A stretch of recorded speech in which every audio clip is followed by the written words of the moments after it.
My father, aged 52, and I, at 25, reside in my mother's ancestral house, an inheritance I received when she passed away from cancer when I was 16.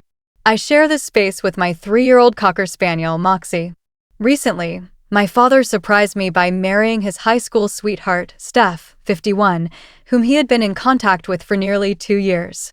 They swiftly moved into the house a week after their small wedding, a ceremony to which I was not invited, unaware of their relationship.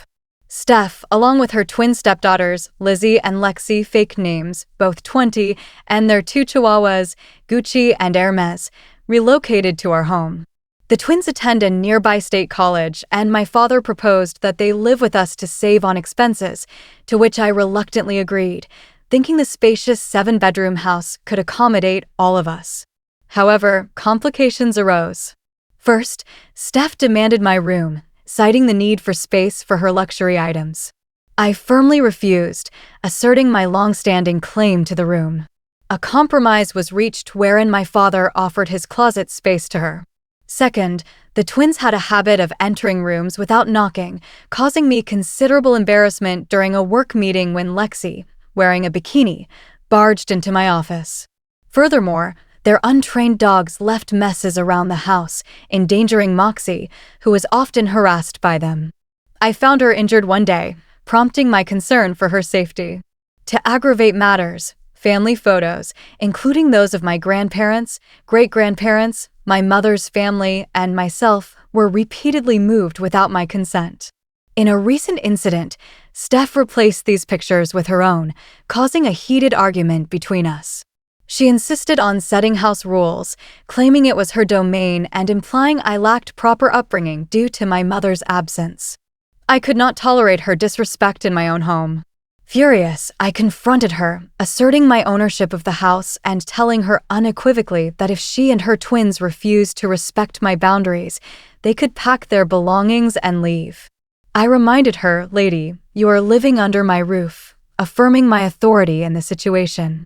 This house is my inheritance from my mother, and at this moment, you, your twins, and your dogs are trespassing. Get out before I call the cops.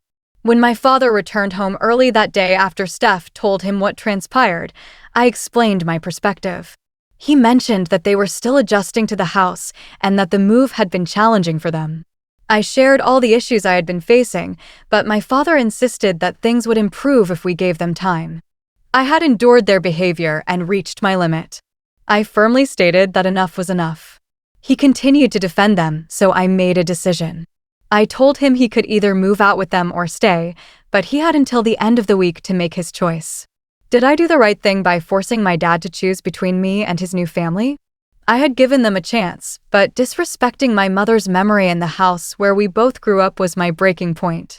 The top comments before reading the updates were overwhelmingly supportive of my decision.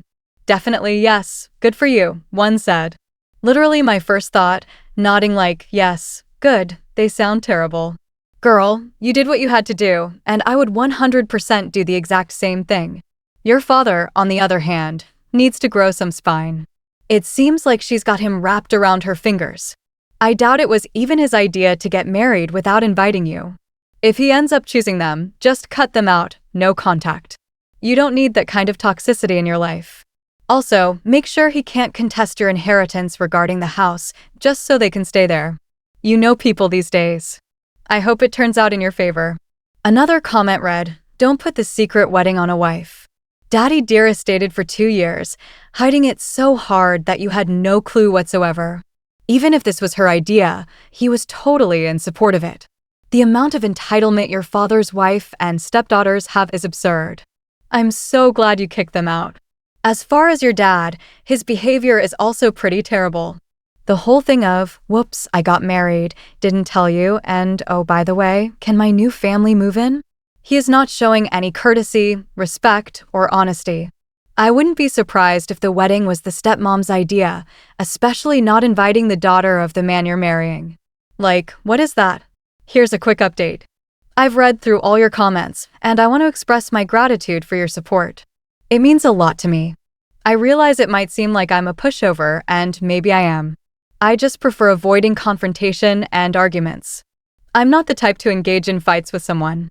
I've taken your advice and decided to change the locks around the house.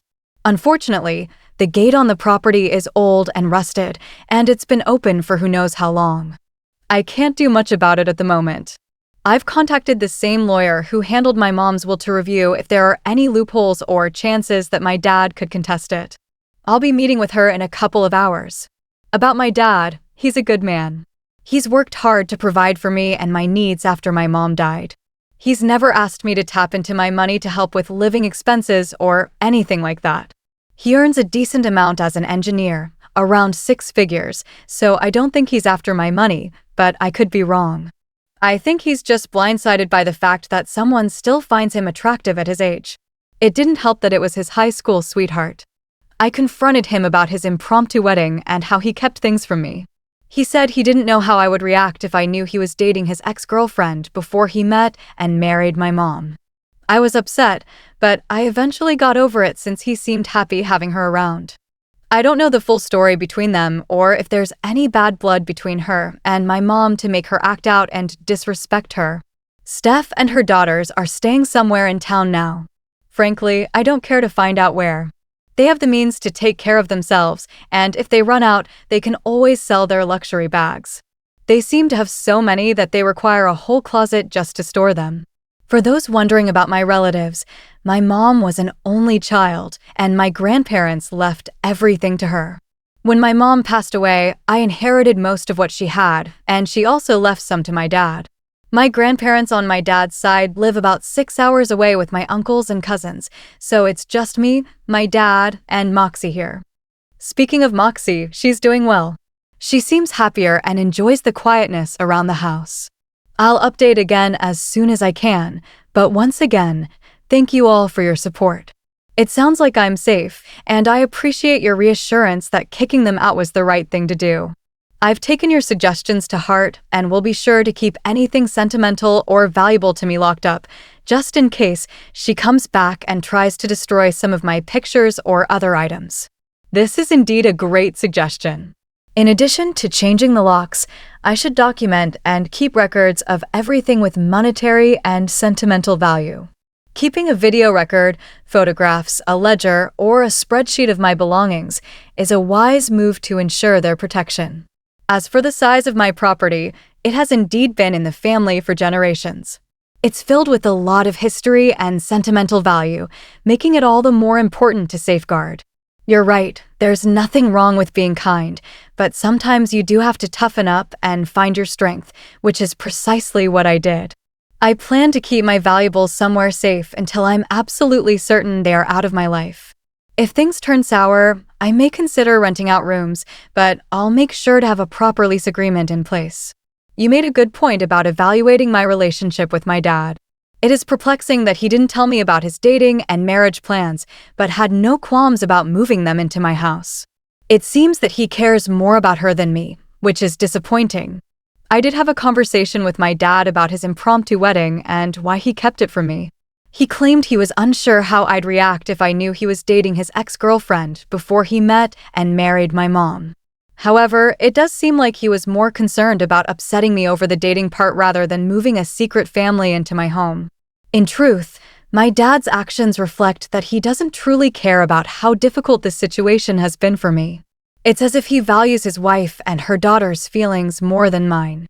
I appreciate your perspective and insights. Now, here's the second update.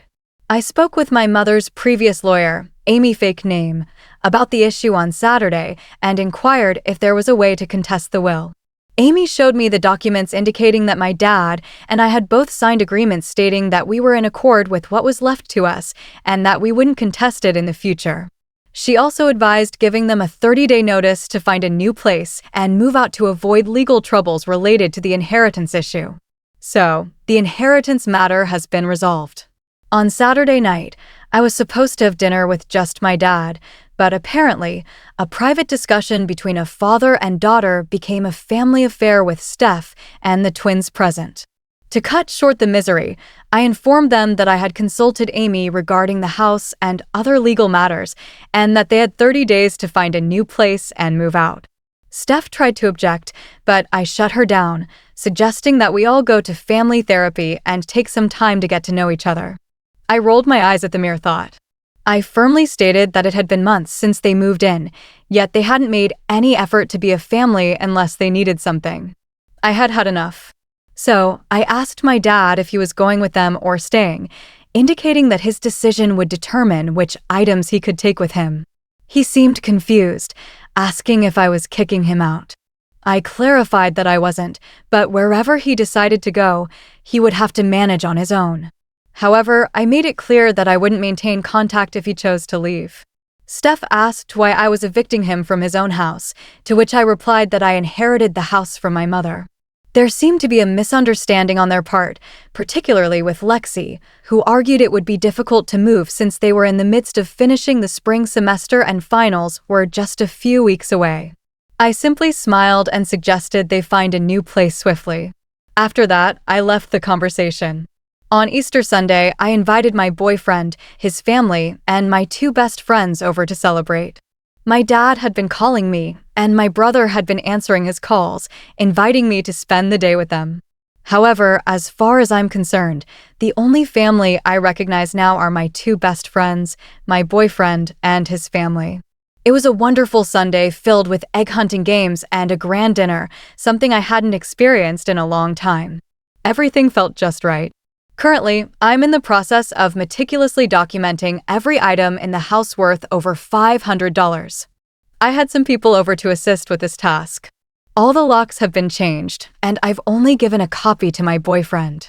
No need to worry about my dad asking him for a key, since my dad doesn't approve of him, given his middle-class background. I've also taken steps to enhance security by hiring professionals to install a security system around the house and property. Additionally, I have a meeting scheduled with someone to discuss the fences and gates. I haven't tapped into the funds my mom left behind, as I've been using them for college tuition, dorm expenses, and other needs. However, given the urgency of the situation, I believe it's time to access those funds. All the family pictures and portraits are currently in storage, and other smaller valuables are stored in a safety deposit box. Important documents are kept in a water and fireproof safe that requires both a key and a pin to open, and it's situated in my room. I'm taking every precaution and advice that you've provided in the comments on my previous post. Thank you for your valuable suggestions. So, for now, that's the update.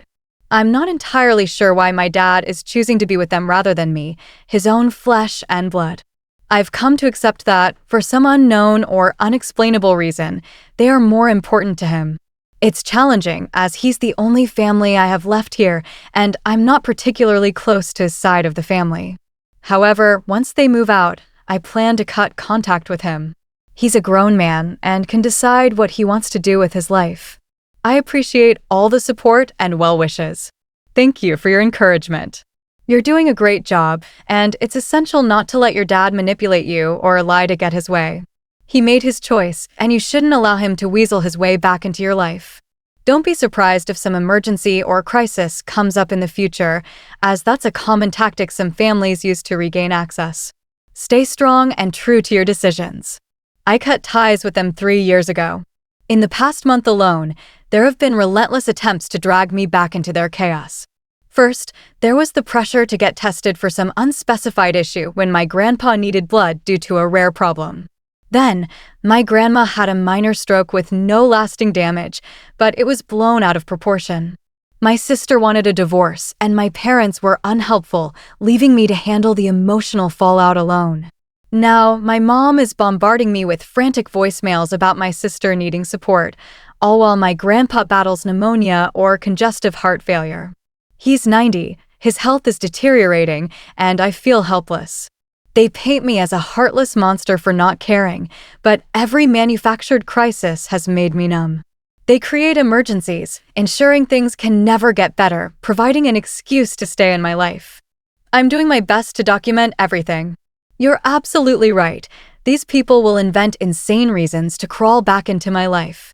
My mom might manipulate my dad's decisions by withholding intimacy, forcing him to choose her over me. It's sad how some people prioritize their desires over their children's well-being. I agree, It's time for me to focus my energy on my boyfriend and his family. My dad's blindness to my feelings before making major decisions is disappointing. While I'm an adult, if he's my only family, one would think he'd make wiser choices. I've seen worse situations on various platforms, like husbands leaving their wives for mistresses, so I should be able to handle this. I just hope my boyfriend isn't taking advantage of me. I should consider a prenuptial agreement to safeguard my interests. It's become apparent that she assumed my dad's house was her own, which is why she asked me to give up my room for her convenience. She underestimated my resolve, but it was a crafty move, kudos to her. But this situation feels like a twisted version of Cinderella, where everything goes right for her but not for the wicked stepmother and stepsisters.